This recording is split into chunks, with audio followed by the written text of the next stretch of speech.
Decíamos, entre otras cosas, el último día, que el estado eterno viene precedido del último juicio que consuma el día de Jehová. Y este último juicio tiene que ver con la segunda resurrección, aquella que vimos que era la de no vida, porque la primera resurrección es la de vida, la de vivir, la de vivieron, ¿no? La de Zoe, Edostán, ¿no? Pero esta última resurrección tiene que ver con este fin del milenio, con este fin del día de Jehová. ¿Y qué ocurre? Pues que los principios fundacionales que tienen que ver con la muerte hacen su aparición ante el trono del Señor de todos los principios. Decir todos los principios es decir el Señor de toda creación. Colosenses 1.15. Por cierto, Colosenses 1.15 no dice de toda la creación. Cuando Colosenses dice que Él es la imagen del Dios invisible, el primogénito de toda creación, esta es una expresión única en la Escritura. No se dice en ninguna otra parte de la Escritura esta expresión, el primogénito de toda creación. Habla de la creación, habla de el poder sobre la creación, habla de las cosas creadas, pero esta Escritura habla de toda creación. Por eso digo que no dice de toda la creación ese versículo, sino de toda creación, es decir, la que contiene todos los principios fundamentales a través de los cuales fluyen las cosas creadas. Entonces sí. Así que digo que los principios fundacionales que tienen que ver con la muerte hacen su aparición ante el trono del Señor de todos los principios para hacer entrega de algo. Y lo que entregan es todo aquello que han albergado. Personas o potestades que en su momento fueron retirados de la acción en la tierra y en el cielo, y que ahora, vemos aquí estos versículos del 11 hasta el 15, ahora son entregadas para que ocupen su lugar definitivo, el cual ya conocemos es el lago de fuego, el lago del testimonio eterno del mal, del testimonio eterno de todo o todos los que quisieron ser como Dios. Para comenzar, el hombre, aquel que quiso creer aquello de seréis como Dios, Satanás, el que quiso ocupar y ocupa el lugar de Dios aquí en la tierra, la bestia, que es el endiosamiento del gobierno del hombre, es este humano, el que se le dio a Noé, el que se entregó posteriormente también al gobierno humano en otras manos, pues ese, ¿no? Y también el falso profeta o anticristo, del cual se dice que se sienta en el santuario de Dios como si fuese Dios. Bien, y todo esto también incluye estos principios que van a entregar personas o potestades. Las potestades también incluye a los ángeles que dejaron la dignidad de ser ministros proféticos de Dios para sumarse a la verdad de la carne, aquella verdad de la carne de seréis como Dios, la cual pertenece a Satanás. Eso es lo que vemos en Judas, capítulo 1, versículo 6. Los versículos finales de este capítulo 20 de Apocalipsis, 12, 13, 14 y 15, hablan de cosas diferenciadas de un versículo a otro. Cada uno expone una visión del tiempo del fin, una vertiente o aspecto de lo que va a ocurrir. Los versículos 12 y 15 nos hablan del destino de los hombres con relación a la Escritura. Esto es el juicio de los hombres que no han seguido el camino de Dios, los que han caminado bajo el sol y no han abrazado al Señor. En cambio, los versículos 13 y 14 nos hablan de principios fundacionales y de aquello que albergan, pero no como lo que albergan en sí, sino lo importante son los principios fundacionales que entregan aquello que han albergado, ¿no? Bien, el último día comenzamos hablando del versículo 12. Hablábamos de los grandes y pequeños. Vimos anteriormente los pequeños y grandes, que vimos que eran los hombres vistos como un plantío que debe vivir la historia profética de la tierra y que pueden tomar un alimento u otro en función del alimento que tomen. Podrán llegar a ser contados entre los santos o podrán ser contados entre los inmundos. Así que mientras que dura la historia profética, mientras que dure la historia profética, desde el inicio de la creación hasta la venida del Señor y el gran trono blanco, hasta ese momento, mientras que eso dure, todos son llamados, serán llamados pequeños y grandes. Pero aquí, en este versículo 12, lo que vemos son grandes y pequeños. Se ha invertido el orden. Ya lo vimos en Jeremías 16:6 o escritura de correspondencia, que son los dos únicos lugares donde se les menciona como grandes y pequeños. Y ya vimos en Jeremías que es para decir que están absolutamente condenados y destinados al fuego eterno. No se enterrarán, ni los plañirán, ni los llorarán, ni se harán incisiones, ni raparán los cabellos por ellos, ni partirán pan por ellos en el luto para consolar a sus muertos, ni se les dará a beber vaso de consolaciones por su padre o por su madre. Estos dos pasajes, Jeremías 16:6 y 7 y Apocalipsis 20:12, se diferencian de los demás pasajes que hemos visto anteriormente en la Escritura, donde se habla de pequeños y grandes, por la particularidad, ¿eh? Y esa particularidad es que aquí no es que sean contados simplemente entre los inmundos, sino que aquí hay muerte explícita e irremesible. Por lo tanto, mientras son habitantes de este mundo, son llamados, contados como pequeños y grandes, y pueden escoger recibir al Señor de dos maneras.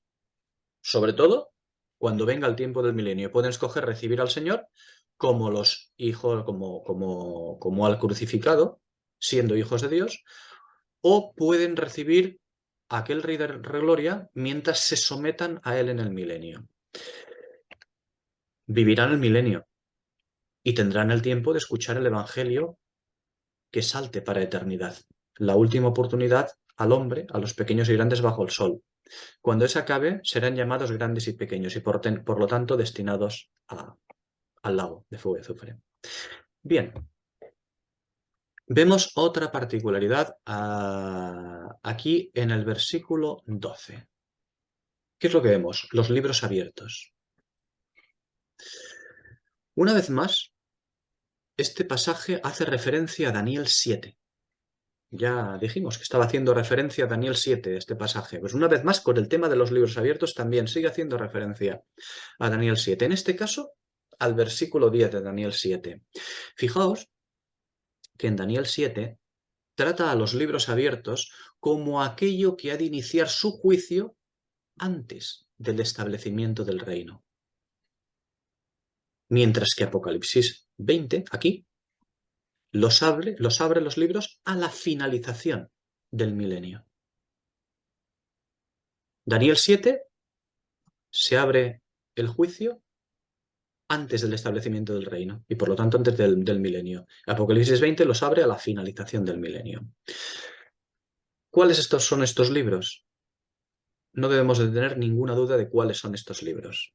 No un libro donde hay escritas cosas, no, esto es una manera del Espíritu de explicarnos. Solamente hay unos libros, las Escrituras. No tengamos ninguna duda alrededor de ello. Las Escrituras, las mismas que contienen el juicio a lo largo de la historia.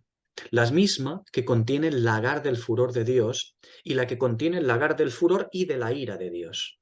La que contiene toda acusación sobre el hombre y sobre las potestades. Y es la misma que ejercerá su justicia sobre las naciones en el milenio. Esta escritura es el verbo de Dios, a quien el Padre le ha dado todo juicio, como dice Juan, capítulo 5. Estos libros de los que habla son los libros que serán abiertos. Una vez más, la escritura. La última vez. Por cierto, recordad que la Biblia es un libro que pertenece al mundo del hombre y no es sinónimo 100% de la escritura. La escritura es celestial. La escritura, o sea, perdón, la Biblia es la forma humana y por tanto imperfecta de recoger y contener la escritura. Ya sé que muchos se pueden escandalizar, pero no es así. La Biblia es lo que leemos, lo que nos han transmitido hasta nuestros días, con sus traducciones, etcétera, etcétera. Es lo que cogemos el libro y llamamos, esto es la Biblia. La escritura, ya hemos dicho, va más allá de ello. Es lo que hay, lo que subyace en el fondo de todos los misterios de Dios, lo que contiene las piedras preciosas del Señor. Eso es lo que debemos de ver, el espíritu de la profecía, los misterios en la escritura. El libro de la vida no es un libro en sí mismo. Implica la escritura, el libro, y lo que ese libro ha ganado para sí, los vivificados, los que han recibido vida. Este versículo 12 ofrece el contraste entre el libro de la vida y los libros abiertos, es decir, la escritura abierta. ¿Para qué? Para juzgar a los que no vivieron. Es decir, el contraste entre vivieron y no vivieron, de los versículos 4 y 6 que ya hemos tratado en estudios anteriores de este mismo capítulo. ¿Qué es la vida y cómo obtenerla? ¿No es recibir la salvación del alma por haber creído que Jesús murió por mí en la cruz?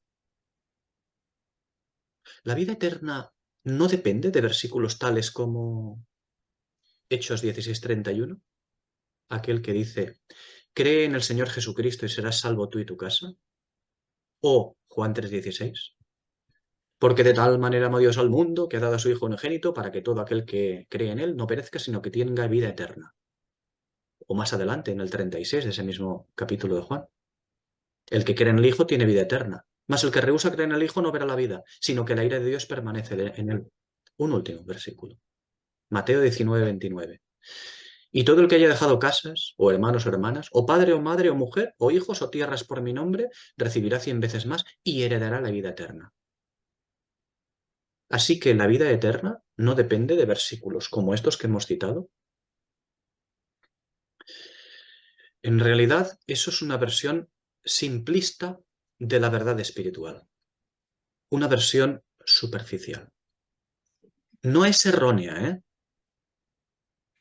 No es no es una versión errónea, ni mucho menos esto que acabamos de citar, pero es una versión superficial. No es errónea, pero por sí sola no explica lo que es la vida ni cómo obtenerla. Razón por la cual estos versículos que hemos citado se recitan entre las iglesias actuales como si creer en la existencia de Cristo o en que su sacrificio fue hecho por nosotros baste para la vida. ¿Tú crees que el Señor murió y suficiente? ¿Tú crees en la existencia de Cristo y suficiente? En absoluto. Como si la expresión, aquella expresión muy recitada, por cierto, entregar tu vida al Señor, fuese un acto místico o emocional o intelectual.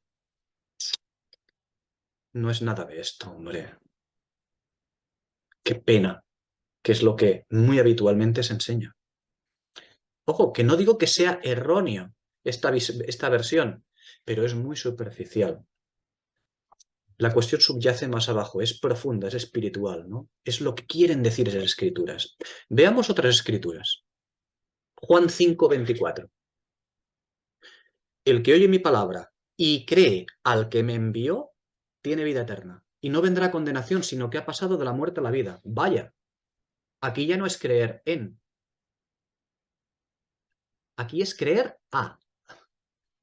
Ya nos han cambiado, el Señor mismo, ¿eh? Ya nos ha dado una versión mucho más profunda. No es creer en, sino creer a. Lo cual tiene desarrollo, ¿no? Vamos a ver más versículos. Juan, capítulo 4. Seguimos en Juan. Juan está lleno de esto. Juan 4, versículo 14. El que beba del agua que yo le daré no tendrá sed jamás, sino que el agua que yo le daré se convertirá dentro de él en una fuente de agua que salte para vida eterna. Más versículos. Juan, capítulo 6, versículos 27 a 29. Trabajad no por la comida que perece, sino por la comida que permanece para vida eterna. Eso es lo que da la vida eterna. La comida que permanece para vida eterna, la cual os dará el Hijo del Hombre, porque a éste acreditó con su sello Dios el Padre. Entonces le dijeron, ¿qué debemos hacer para poner en práctica las obras de Dios? Respondió Jesús y les dijo, ¿obras? Esta es la obra de Dios, que creáis en el que Él ha enviado. Sigue diciendo más adelante, Juan 6 también, versículos 47 a 68. Vamos a leerlos. De cierto os digo, el que cree en mí tiene vida eterna. Yo soy el pan de la vida. Vuestros padres comieron el maná en el desierto y murieron. Este es el pan que desciende del cielo para que coman de él y no mueran. Yo soy el pan vivo que descendió del cielo. Si alguien come de este pan, vivirá para siempre. Y el pan que yo daré es mi carne, la cual yo daré por la vida del mundo. Entonces los judíos contendían entre sí diciendo, ¿cómo puede este darnos a comer su carne? Pensamientos siempre enfocados a la verdad de este siglo, de este mundo, ¿no? A lo carnal. Jesús les dijo, de cierto os digo, si no coméis la carne del Hijo del Hombre y bebéis su sangre, no tenéis vida en vosotros. El que come mi carne y bebe mi sangre, tiene vida eterna. Y yo le resucitaré en el último día, porque mi carne es verdadera comida y mi sangre es verdadera bebida. El que come mi carne y bebe mi sangre, permanece en mí y yo en él. Como envió el Padre viviente y yo vivo por medio del Padre, asimismo el que me come, él también vivirá por medio de mí. Este es el pan que descendió del cielo. Fijaos a lo que se refiere, como siempre, ¿no? Este es el pan que descendió del cielo, no como comieron vuestros padres el maná y murieron. El que come este pan vivirá eternamente. El maná que se debe de comer, ¿no? Para vivir eternamente. Estas cosas dijo en la sinagoga enseñando en Capernaum. Al oírlas, muchos de sus discípulos dijeron, dura es esta palabra, ¿quién la puede oír? Sabiendo Jesús en sí mismo que sus discípulos murmuraban de esto, les dijo, ¿esto os ofende? ¿Pues qué? Pues qué si vieseis al Hijo del Hombre subir a donde estaba primero. El Espíritu es el que da vida. La carne no aprovecha para nada. Las palabras que yo os he hablado son espíritu y son vida. Las palabras que os he hablado son espíritu y son vida. Pero hay algunos de vosotros que no creen, porque Jesús sabía desde el principio quiénes eran los que no creían y quién le había de entregar. Y siguió diciendo, por eso os he dicho que nadie puede venir a mí si no le ha sido dado del Padre. Desde entonces, muchos discípulos volvieron atrás y ya no andaban con él. Dijo entonces Jesús a los 12, bueno, ¿queréis acaso iros también vosotros? Le respondió Simón Pedro, le respondió Simón Pedro, Señor, ¿a quién iremos? Tú tienes palabras de vida eterna. Esa es la respuesta del Espíritu. En Pedro, tú tienes palabras de vida eterna. La vida tiene que ver con comer del alimento que te hace de vivir, con comer al verbo, con comer de la palabra. Vamos a seguir viendo más versículos, también en Juan, evidentemente. Capítulo 12. Vamos a leer un momento los versículos 44 a 50. Jesús clamó y dijo, el que cree en mí, no cree en mí, sino en el que me envió. Y el que me ve, ve al que me envió. Yo, la luz, he venido al mundo para que todo aquel que cree en mí no permanezca en tinieblas. Al que oye mis palabras y no las guarda, yo no le juzgo, porque no he venido a juzgar al mundo, sino a salvar el mundo. El que me rechaza y no recibe mis palabras, tiene quien le juzgue. ¿Quién? ¿Quién le va a juzgar? La palabra que he hablado. Ella le juzgará en el último día. Eso es lo que juzga la palabra, la escritura. Porque yo no he hablado por mi propia cuenta, sino que el Padre que me envió, Él me dio mandamiento de lo que he de decir y de lo que he de hablar. Y sé que su mandamiento es vida eterna. La escritura es vida eterna. Así pues, lo que yo hablo, lo hablo como el Padre me lo ha dicho. Hechos 13, versículos 44 o 48 dice, al sábado siguiente se reunió casi toda la ciudad para oír la palabra de Dios.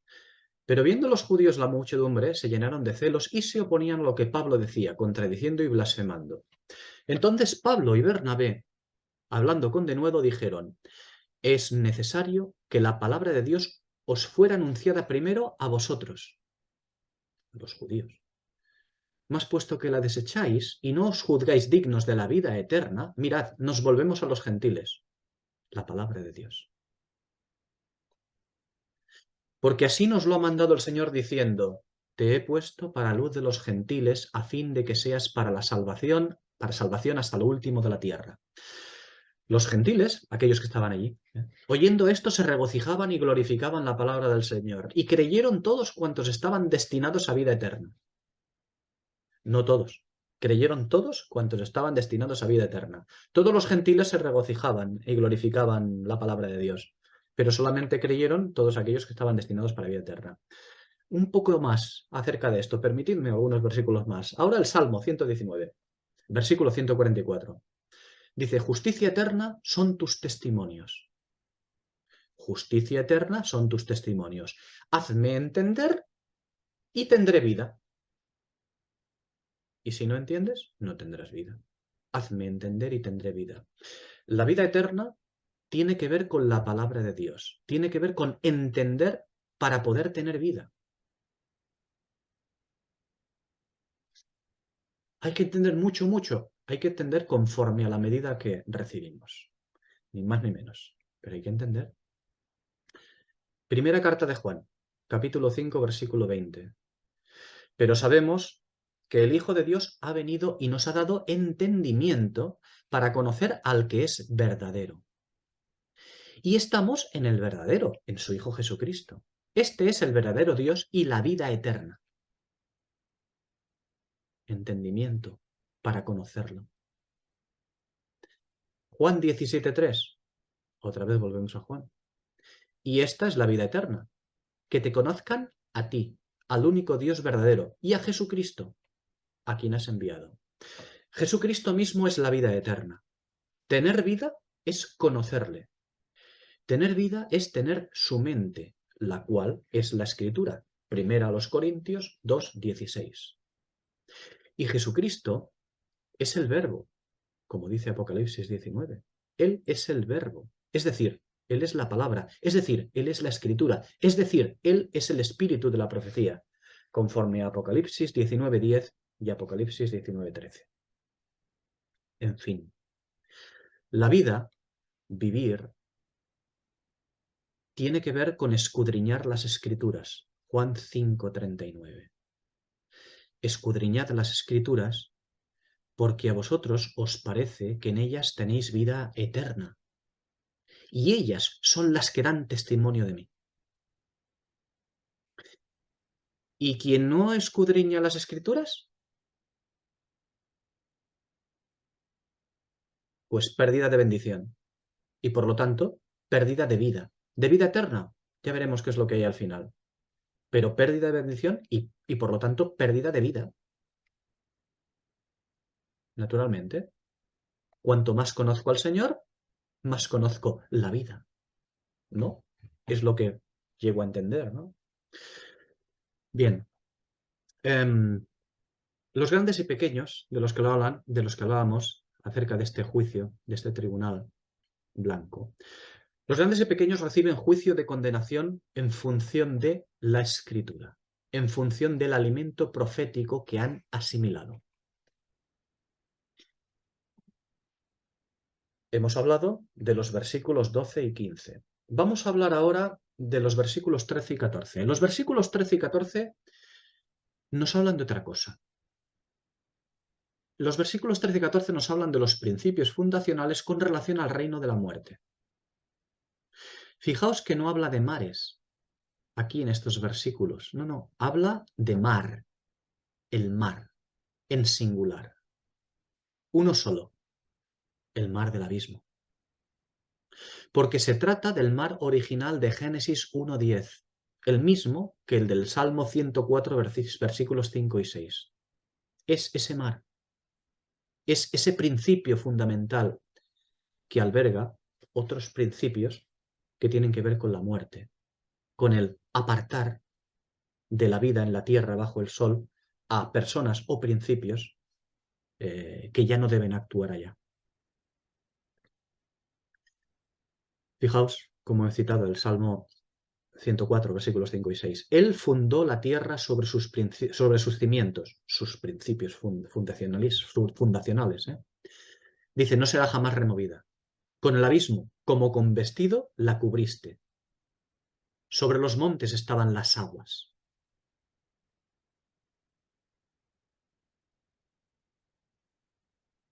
He aquí cimientos, he aquí principios fundamentales. El abismo, el mar del abismo. Sobre los montes estaban las aguas, insisto. Con el abismo, como con vestido, la cubriste. Sobre los montes estaban las aguas. Está identificando el abismo con el mar. Con el mar, con el un mar, las aguas del abismo. Aquellas que al final acaban siendo las aguas de debajo de la expansión, que tienen que ver con los principios fundacionales de Génesis 1. Sí, es el destino, abismo, el destino de los que han quedado prisioneros hasta el juicio, los ángeles caídos de su dignidad y los muertos no salvos. Además, el abismo contiene potestades destructivas que esperan su manifestación. Eso lo vimos en Apocalipsis 9, en los versículos 1 y 2, cuando se abre el pozo del abismo, para que potestades encarceladas puedan volver a hacer su trabajo de inmundicia, de convencer para inmundicia. Versículo 13. Hemos hecho una pequeña introducción, vemos el versículo 13. El abismo, creo que ya hemos tocado anteriormente esto, el abismo contiene el Hades, la Gehenna y el Tártaro. Y el pozo del abismo. Es un lugar de cautividad, de prisiones de oscuridad, donde lo que está bajo su dominio no puede ejercer su acción ya. Tiene que ver con la muerte y con lo mortal, cosas que ha albergado hasta ahora, hasta estos versículos que vienen a continuación, cuando el tiempo del hombre bajo el sol ha finalizado y lo que viene a continuación es la eternidad. Pero el Señor ha de poner orden en toda esta historia que ha finalizado, ¿eh? Con ese tribunal.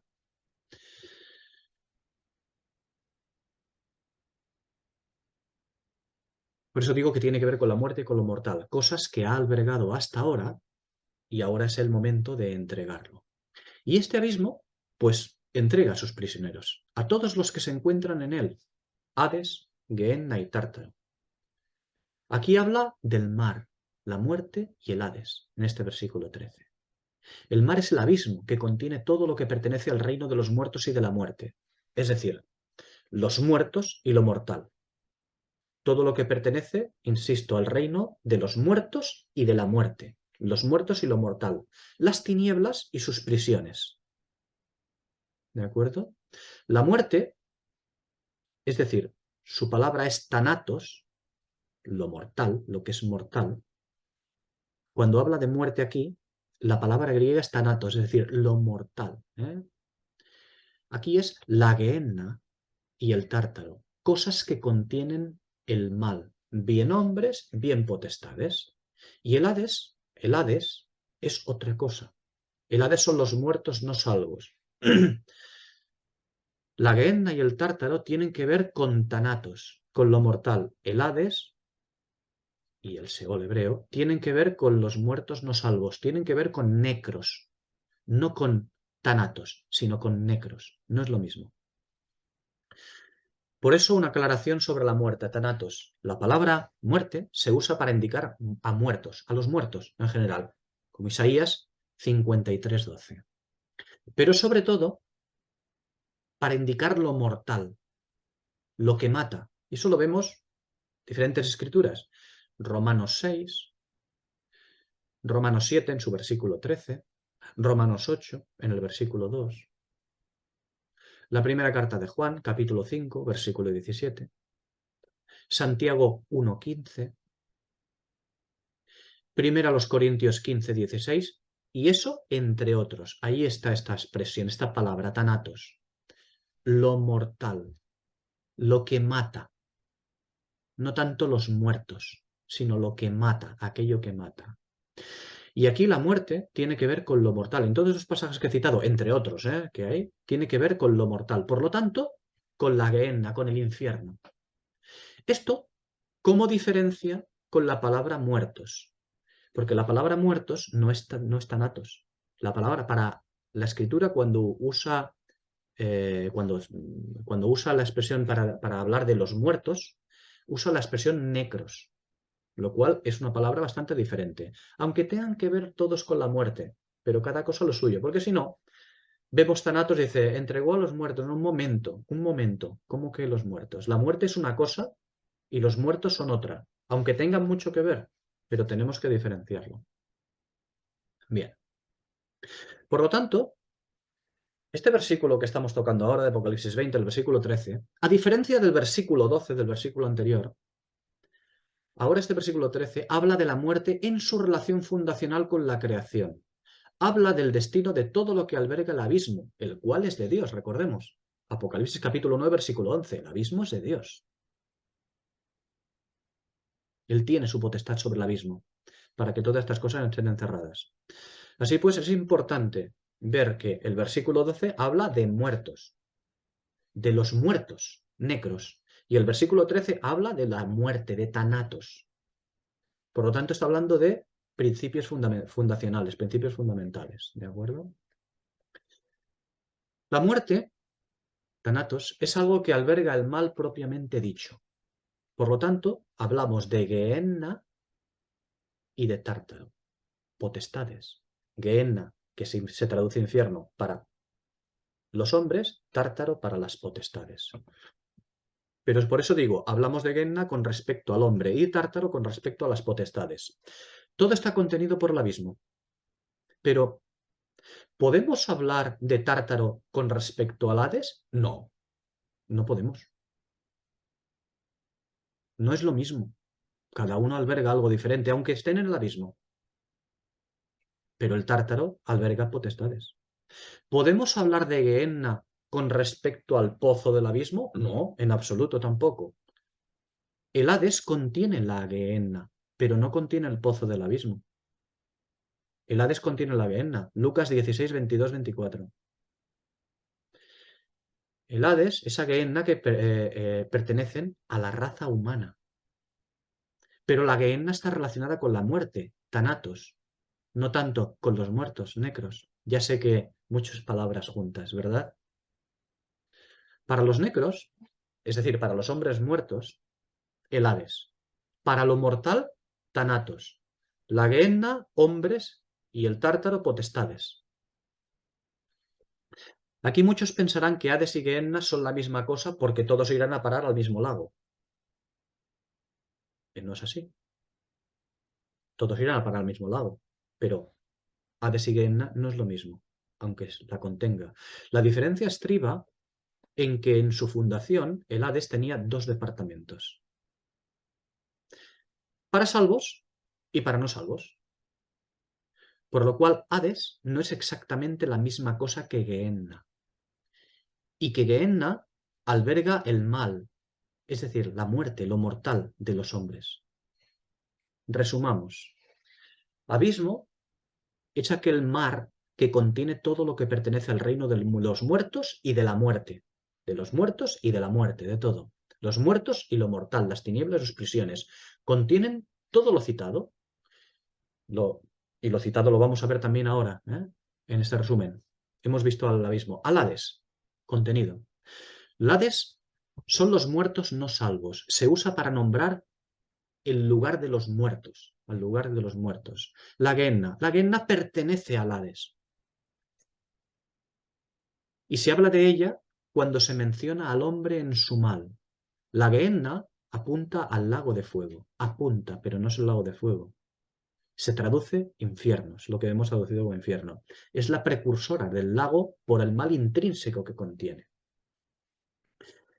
Yo estoy citando estas cosas, pero estas cosas están apoyadas en muchos versículos. Quiero decir que yo tomo mis notas y hago como las operaciones matemáticas. En las hojas reúno todo lo que sea y después yo aquí resumo.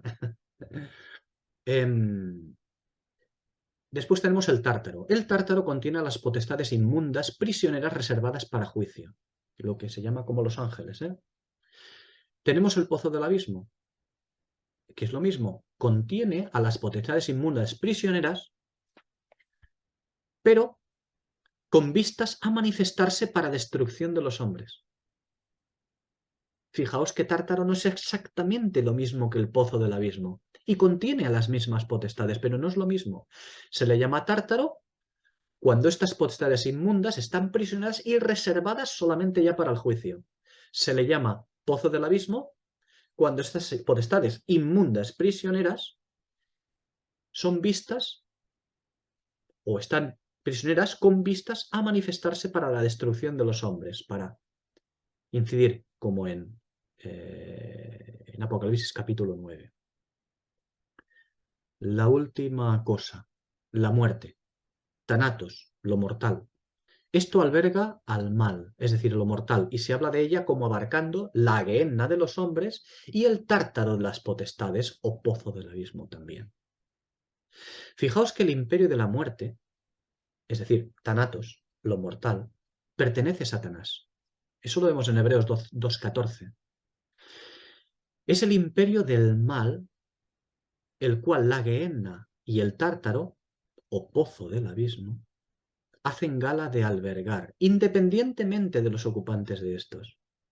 Un ejemplo de ello sería Santiago 3:6 y Mateo 23:15. Estos dos versículos para los hombres. Y Apocalipsis 9, del versículo 1 al 11, y Apocalipsis 20, del 1 al 3 y del 7 al 8, para las potestades.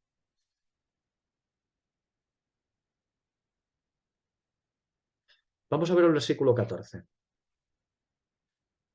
La muerte y el Hades incluye aquí todos los actores que el abismo ha cogido y que van a pasar a la segunda muerte, por lo cual deben tener su lugar final en el lago de testimonio. El hecho de ser arrojados la muerte y el Hades no significa únicamente que es quitado de en medio aquello que mata al hombre. No. Significa que el reino de la muerte y de los muertos es lanzado con todo lo que contiene. Y que ese reino ya no va a ser necesario, porque es un reino que tiene que ver con el imperio del mal, y en la eternidad no tiene lugar el mal. Por lo tanto, debe ser lanzado con todo lo que contiene, y es lanzado por lo que contiene la muerte y el Hades.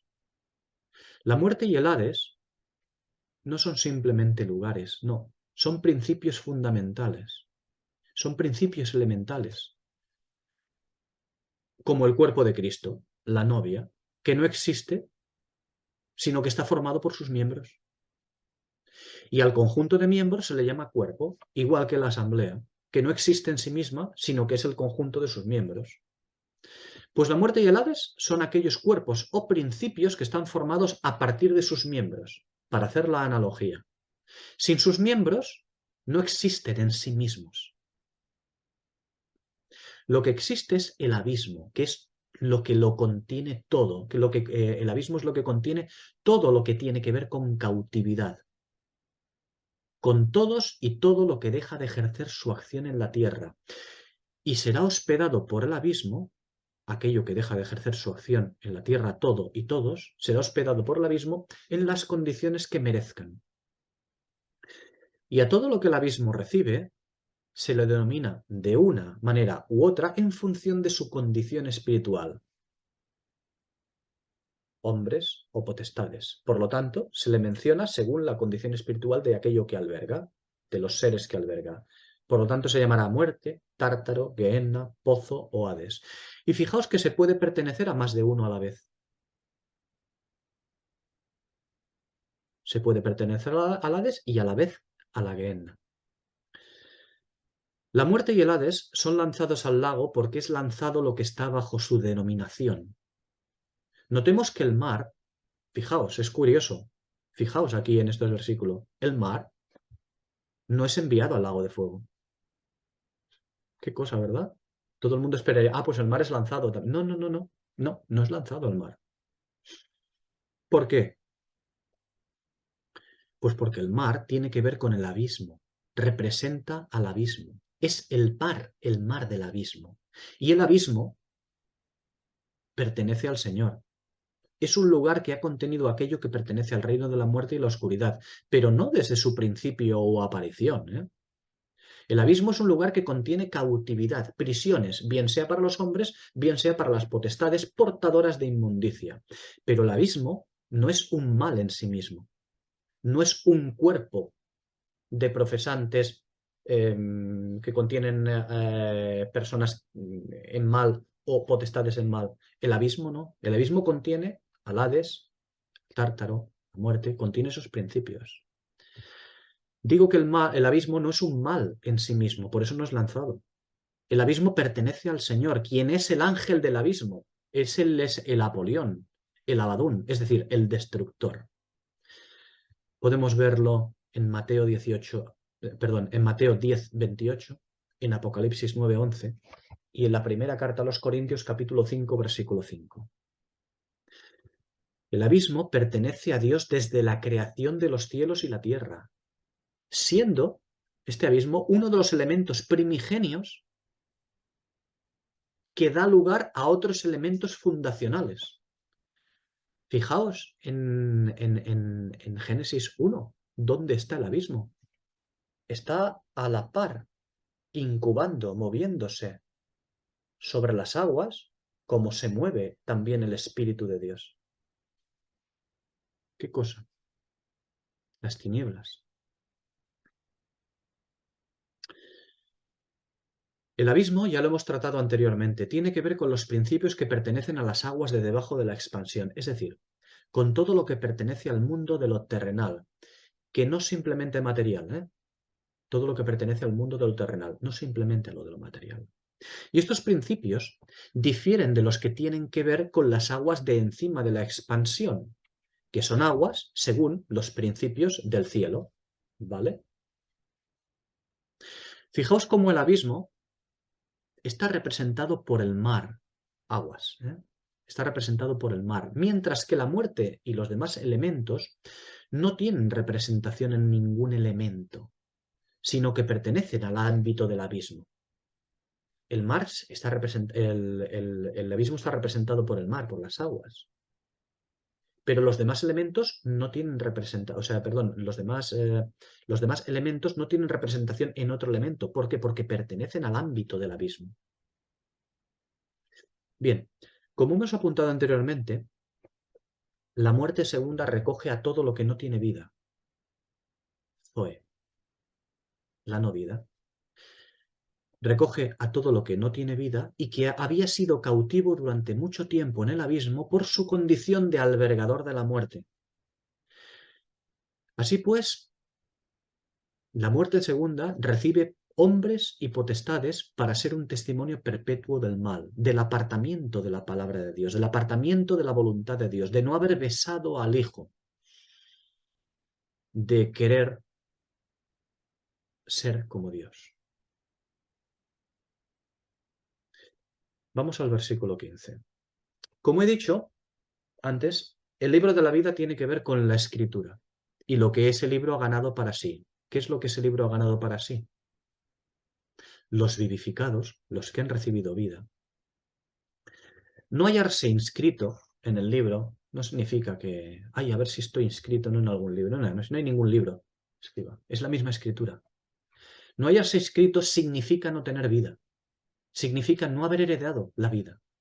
La mención de los libros o del libro tiene que ver con que todo va a quedar registrado, que no hay nada que vaya a pasarse por alto y que el juicio del Señor es perfecto y completo.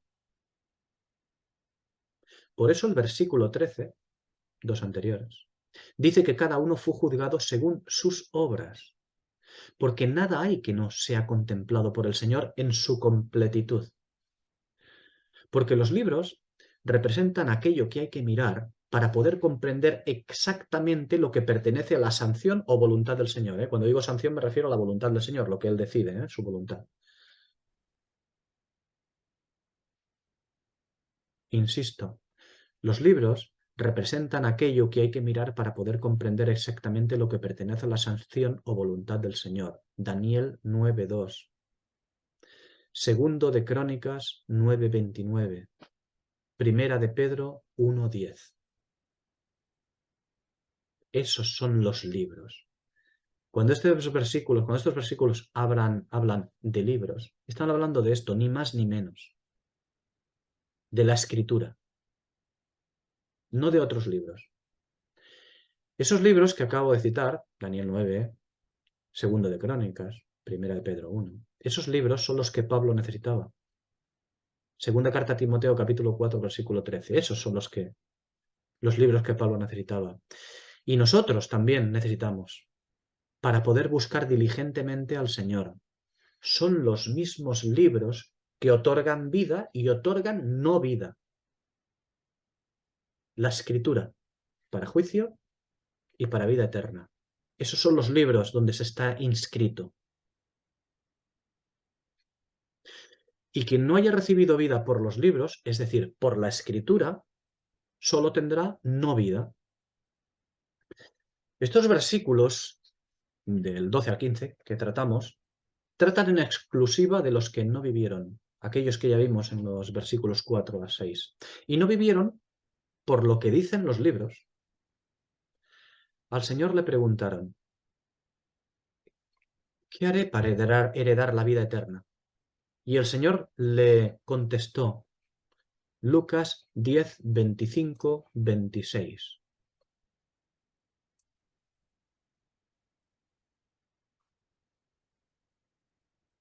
Si os fijáis lo que le contestó en Lucas 10, 25, 26.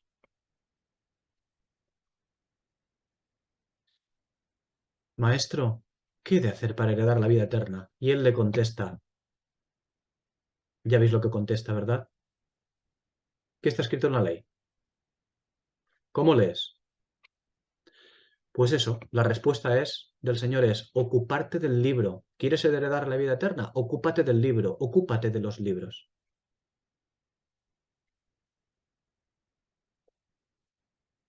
Eso es lo que le contesta al Señor cuando le preguntan cómo heredar la vida eterna. Ocuparte del libro, de los libros. Bien, el último juicio finaliza el día de Jehová, el día del Señor, y finaliza el día de Jehová para dar paso al octavo día de los tabernáculos. Porque hasta ahora, este capítulo 20 nos ha hablado del día séptimo, del día de descanso, de la fiesta de los tabernáculos. Pero ahora, este juicio que acabamos de ver en estos últimos versículos, da por concluido el día de Jehová y da paso al octavo día de los tabernáculos, el día de la eternidad. Y los principios que han regido la historia profética del hombre en la tierra, lo que estamos viendo ahora en estos versículos, dejan su ministerio, la muerte, el Hades, etc., dejan su ministerio para que ahora todo sea regido según los principios de plena comunión con el Señor, es decir, por principios eternos de Dios. En fin, finalizamos el capítulo 20. Aquí, con estos versículos, finaliza la historia del hombre en la tierra. Este es el final de la escritura con respecto a la historia. Aquí se acaba todo. Sí, hay más capítulos, pero aquí acaba todo. Ya ha dicho todo lo que tiene que decir la escritura con respecto al final. Y ya vino la eternidad. Ahora bien, ¿y los capítulos siguientes qué? Bueno, este capítulo 20 nos ha hablado del día de Jehová. ¿Cómo? Pues hablándonos de todo el día de Jehová, llegando a la finalización de la historia del hombre bajo el sol. Y lo que tenemos a continuación, a partir del capítulo 21, lo que tenemos a continuación son las cosas que este capítulo 20 no ha expuesto. No tenemos más cosas. No tenemos cosas después, a continuación de no. Tenemos cosas explicatorias, que son las que este capítulo 20 no ha expuesto, las que faltan por exponer. ¿Y qué es? Los gozos y parabienes de los santos y la función de la Nueva Jerusalén con respecto siempre al milenio de los hombres, porque el capítulo 21 y 22 nos va a seguir hablando del milenio, no de otro estado. Nos va a seguir hablando del milenio, pero del milenio según otro punto de vista, según el punto de vista de la luz y de la sabiduría, de lo que se va a entregar a los hombres. Ya lo veremos. Se acostumbra a hablar del capítulo 21, el próximo que tocaremos el siguiente día, se acostumbra a hablar del capítulo 21 como de la eternidad. Y eso es porque se malinterpreta el primer versículo del capítulo 21. Pero no es la eternidad de lo que habla. Ahora bien, ¿tiene la Nueva Jerusalén carácter eterno? Pues qué pregunta más tonta. Claro que tiene una Nueva Jerusalén carácter eterno. ¿Y eso qué significa? ¿Que porque tenga carácter eterno ya todo el capítulo 21 ya habla del estado eterno? No. Desde luego que tiene carácter eterno. Reino, no solo a Nueva Jerusalén. Reino y Nueva Jerusalén tienen carácter eterno, pero no desde que acaba el milenio. No. La Nueva Jerusalén tiene carácter eterno desde el arrebatamiento, desde antes que se inicie el milenio y que se imponga el reino en la tierra. La Nueva Jerusalén tiene carácter eterno desde el arrebatamiento, desde que el cuerpo de Cristo fue completado y el reino del Señor y de Israel, por lo tanto, es un reino que no va a ser conmovido, también es eterno, como hemos visto en escrituras citadas cuando hemos tratado la explicación del versículo 11. Pero el milenio no es eterno. El milenio acaba, y cuando acaba es cuando da inicio la eternidad, mientras que el reino y la Nueva Jerusalén, que comparten tiempo y espacio con el milenio, ya disponían de carácter eterno mucho antes. El próximo día comenzaremos el capítulo 21 viendo esto, ¿no? Viendo lo que no se ha visto en el capítulo 20, porque el capítulo 20 ha sido un día de juicios, ha sido un día de tribunales, ha sido un día de la manifestación de la vara de hierro en la tierra, la imposición del caballo blanco en la tierra. El reino de Dios en la tierra en su forma de justicia aplicada. Pero tenemos que ver otra forma de la aplicación de Dios en la tierra, y la vamos a ver en forma de tabernáculo, la morada de Dios entre los hombres. Eso ya será el próximo día, ¿no? A partir del próximo día, quiero decir más bien. Tenemos que verlo desde otra perspectiva, desde la perspectiva que nos plantea el capítulo 21 y 22, sobre todo el 21. El próximo día, Señor, aquí lo veremos.